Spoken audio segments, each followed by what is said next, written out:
वामपंथी श्रमिक संगठन सीटू AIKSA, IAWU और PBUS की तरफ से आज 15 सूत्री मांगों के समर्थन में रानीगंज बोरो कार्यालय के सामने विरोध प्रदर्शन किया गया और ज्ञापन सौंपा गया।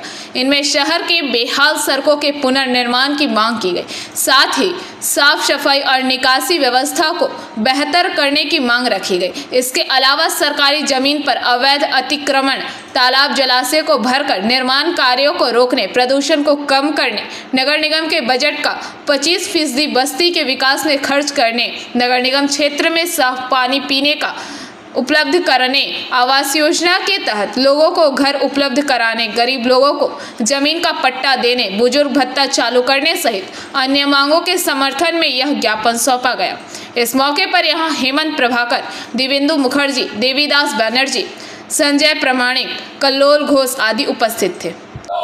সারা রাজ্য জুড়ে উচ্চে পড়া দুর্নীতির বিরুদ্ধে আজকে গর্জে উঠেছে চারটি জনসংগঠন। সেই জনসংগঠনটি হচ্ছে AIKS, CITU, AIAWU, PBBUS। আজকে আসানসোল কর্পোরেশনের অন্তর্গত রানীগঞ্জের বোরোটুয়ে বাইরে অফিস কার্যালয়ের বাইরে চলছে বেশ কিছু দাবি দেওয়া নিয়ে একটি স্মারকলিপি জমা দেওয়ার একটি শিডিউল রয়েছে। আপনারা সরাসরি দেখছেন আমাদের টিভি ক্যামেরার মাধ্যমে। আমি আমার প্রতিনিধিকে সরাসরি দেখাতে বলবো সেই দৃশ্য। অস্থায়ী শ্রমিকদের বিরুদ্ধে মজুরি বৃদ্ধি করতে হবে, বস্তি উন্নয়ন পর্যাপ্ত অর্থ বরাদ্দ করতে হবে। আপনারা তখন থেকে দেখছেন আজকে যে চারটি জনসংগঠন যেটা রয়েছে CITU, AIKS এবং তার সাথে সাথে AIAWU তরফ থেকে এবং আরেকটি সংগঠন যেটি রয়েছে PBUS তার তরফ থেকে ক্রমাগত ওনারা বারবার তাদের বক্তব্যে এবং তাদের যে ডেপুটেশনের কর্মসূচি, যে ক্যাটালগ ডিমান্ডগুলি রয়েছে সেই ডিমান্ডগুলিকে সামনে রেখে ওনারা বারবার ভোট দিচ্ছেন। রানীগঞ্জের বোরোটুয়ের যিনি চেয়ারপারসন তার উদ্দেশ্যে স্লোগান ছুটছেন যে বড় চেয়ারম্যান তুমি জবাব দাও। আপনারা সরাসরি দেখছেন আমাদের টিভি ক্যামেরার মাধ্যমে।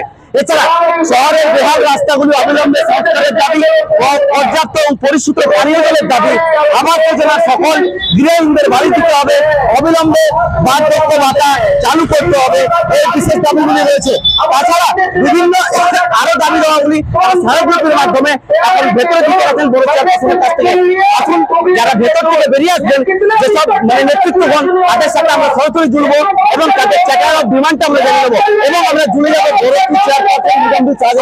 বড় কাছে উনি কি আশ্বাসন দিচ্ছেন সরাসরি জেনে নিচ্ছি। আরো বিস্তারিত জানতে সঙ্গে থাকুন। আমি স্প্রে করা হতো, সে স্প্রে করা বন্ধ হয়ে গেছে। আমরা বলেছি যে অবিলম্বে সে স্প্রের কাজ আমরা চালু করতে হবে ওয়ার্ডে ওয়ার্ডে। আমরা বলেছি যে হাউসিং ফর অলের যে বাড়ি, সেই বাড়ির যাদের পাওয়া উচিত, যে যোগ্য মানুষদের পাওয়া উচিত তারা পাচ্ছে না, বিভিন্ন ধরনের জটে আটকে যাচ্ছে। আমরা দাবি করেছি অবিলম্বে আমাদের পৌর এলাকায় বিশেষ করে বস্তিবাসী গরিব মানুষ যারা থাকেন, দীর্ঘদিন ধরে বংশ পরম্পরায় বসবাস করছে, সেই সব জায়গায় অবিলম্বে বাস্তবিকা রেকর্ড বা লিজের মাধ্যমে তারা যাতে জমি পায় তার ব্যবস্থা বড়কে করতে হবে, এই দাবি আমরা জানিয়ে রেখেছি। আমরা বলেছি যাদের বাড়ি স্যাংশন হয়ে এসছে, ভিট লেভেল করেছে, তাদের টাকা ঢুকছে না এবং তাদের টাকা না ঢোকার ফলে বড় অফিসে আমরা বিক্ষোভ আজকে করেছি। রানীগঞ্জ শহরের রাস্তাঘাটের অবস্থা খুবই বেহাল। যে রাস্তাগুলো দীর্ঘদিন দাবি করার পরে শুরু হয়েছে, সেই রাস্তাগুলো পিচ রাস্তা না করে নিম্নমানের ঢালাই করা হচ্ছে। সেই রাস্তাগুলো টিকবে কিনা আমরা বুঝতে পারছি না। ইতিমধ্যে জঞ্জাল সাফাই ঠিকমতো হচ্ছে না, মশার উপদ্রব বাড়ছে, গরম পড়তে না পড়তে পানীয় জলের সংকট বাড়ছে, বস্তি এলাকায় কোনো উন্নয়ন হচ্ছে না, আবাস যোজনার বাড়ি যে গরিব মানুষদের পাওয়ার কথা সেই গরিব মানুষ বাড়ির থেকে বঞ্চিত হচ্ছে, বিধবা ভাতা, বার্ধক্য ভাতা নিয়মিত দেওয়া হচ্ছে না। আর সবচেয়ে বড় কথা হচ্ছে এই যে বড় অফিস, পুরোনো মিউনিসিপ্যালিটির যে অফিসে এখন বড় অফিস, সেখানে যারা দীর্ঘদিন ধরে কাজ করতো, অজস্র শূন্য পদ, যারা কাজ করতো তারা রিটায়ার হয়ে যাওয়ার পরে সেই জায়গায় কোনো রিক্রুটমেন্ট হয়নি, কোনো নিয়োগ হচ্ছে না। ফলত বড় অফিস ফাঁকা, বড় অফিস থেকে কোনো কাজ হয় না। এখানে মানুষ কোনো সমস্যা নিয়ে গেলে, আবেদন নিয়ে গেলে সেটা আসানসোলে পাঠিয়ে দেওয়া হয়, কিন্তু এখানে কোনো কাজ হয় না। আমরা চাইছি শূন্য পদে লোক নিয়োগ করতে হবে এবং অস্থায়ীদের স্থায়ীকরণ করতে হবে, অস্থায়ী কর্মীদের বেতন বৃদ্ধি করতে হবে, তাদের পিএফ গ্র্যাচুইটির ব্যবস্থা করতে হবে। এই সমস্ত দাবিগুলো নিয়ে আমরা লড়াই আন্দোলন করছি। জলাশয় পুকুর ভরাট করা চলবে না। আর কিছু জায়গায় বাড়ি তৈরির প্ল্যান স্যাংশন করা হচ্ছে না, বলা হচ্ছে সেটা নাকি ধসপ্রবণ এলাকা বা সরকারের বারণ আছে ইত্যাদি কারণে কোনো প্ল্যান স্যাংশন হচ্ছে না। আমরা চাই যে সমস্ত জায়গায় যাতে প্ল্যান স্যাংশন হয়, এই কারণে প্ল্যান স্যাংশন করা হচ্ছে না সেটা মানুষকে জবাবদিহি করতে হবে। এই সমস্ত বিষয়গুলো নিয়ে আমরা গেছিলাম। বস্তি উন্নয়নে যাতে 25% অর্থ বরাদ্দ করা হয়, এই দাবিও আমরা তুলেছি। এখন দেখা যাক ওরা কতটা কি করে, কেননা এদের হাতে কোনো ক্ষমতা আছে বলে মনে হয় না। এরা সব কাঠপুতুল।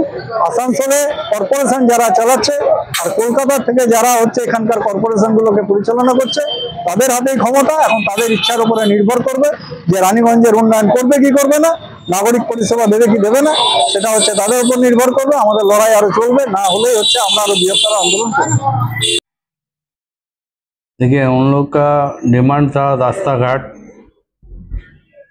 रानीगंज बोरो के अंडर में काम नहीं हो रहा, ड्रेन का काम नहीं हो रहा, तो आपका चैनल के मार्फत अच्छी बात है, आप लोग आए, शुक्रिया अदा कर रहा हूँ मैं। आप लोग देख रहे हैं कि रानीगंज में डेवलपमेंट का काम जारी है और बहुत ज़ोरों शोर से चल रही है। आप के रास्ता आप देखें, स्टेशन वाला रास्ता हुई, तिलक रोड, थाना रोड, राजपाड़ा का काम चल रहा, काशीपुर डांगा का, पंजाबी मोड़ में देखें सुरमा डांगा से रोनाई तक, रानी शहर में, सारे मोहल्ला में, आपका महावीर में रास्ता का। और एक छोटा शहर है रानीगंज हमारे, इस शहर में एक बार में सब तरफ काम चालू हो जाएगा तो आदमी आना जाना किधर से करेंगे, गाड़ी वगैरह मोटरसाइकिल बाइक किधर से ले जाएंगे। कुमल बाजार का भी रास्ता का काम हो रहा और सारा काम हमारा टेंडर कॉल वर्क ऑर्डर निकल गया, टेंडर हुआ, जो बाकी है वो टेंडर कॉल में चला गया, और जिसका ऑर्डर निकल गया वर्क ऑर्डर, वो सारा काम चल रहा। और ये सब होने के बाद आपका बाजार का काम चलेगा, मरवाड़ी पट्टी का काम चलेगा। और सर कुछ वार्ड का मतलब निकासी ड्रेनेज सिस्टम के बारे में भी हम लोग बात उठाए।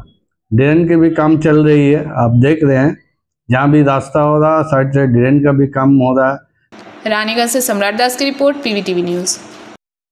नियमित अपडेट एवं दुनिया भर की ताज़ा खबरों के लिए हमारे फेसबुक पेज को फॉलो एवं यूट्यूब चैनल को सब्सक्राइब करें।